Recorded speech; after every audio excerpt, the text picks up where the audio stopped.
Son intervention au deuxième jour du Forum économique mondial de Davos en Suisse était très attendue.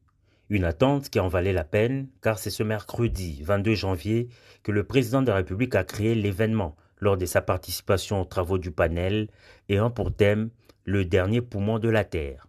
En effet, c'est un tournant dans la lutte contre le changement climatique. Le chef de l'État Félix-Antoine Tshisekedi Tshilombo a annoncé la création de la plus grande réserve forestière protégée au monde, appelée le couloir vert Kivu-Kinshasa.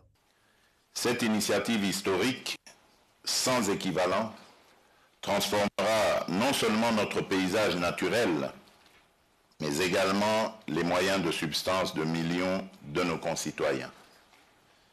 Cette extraordinaire réserve communautaire s'étendra sur plus de 2400 km, reliant le parc national de Virunga à l'extrême est de notre pays, les vastes forêts de l'Ituri et le fleuve Congo de Kisangani jusqu'à Kinshasa. Le président de la République a fait remarquer qu'en réponse à la crise climatique croissante et à la déforestation massive qui touche les grandes forêts du monde, le couloir vert Kivu-Kinshasa sauvegardera l'avenir du Congo. Cette initiative va bien au-delà de la simple conservation environnementale.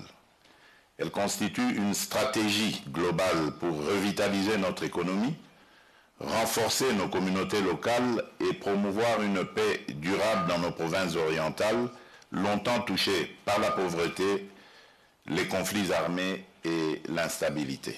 Ce projet améliorera directement la vie de plus de 31 millions de personnes, protégera près de 108 000 km² de forêts vierges et créera plus de 500 000 emplois, dont au moins 20 000 spécifiquement destinés aux jeunes, hommes et femmes, démobilisés des groupes armés. L'annonce de ce projet a été saluée par plusieurs panélistes, parmi lesquels le fondateur du Forum économique mondial, les professeurs Klaus Schwab, ainsi que l'ancien secrétaire d'État américain John Kerry qui a salué cette initiative essentielle visant à préserver et à protéger le bassin forestier du Congo et à donner de moins de substances pour des millions de Congolais. Ceux-ci vont ainsi contribuer à prévenir les pires impacts de la crise climatique. De plus, un fonds spécial du couloir vert sera créé pour financer des entreprises et des projets durables le long du bassin du Congo. Cette vaste zone s'étend sur 6 pays, le Cameroun, la RCA, la RDC, le Congo, la Guinée équatoriale et le Gabon. Et environ 60% de cette forêt tropicale primaire se trouve en République démocratique du Congo.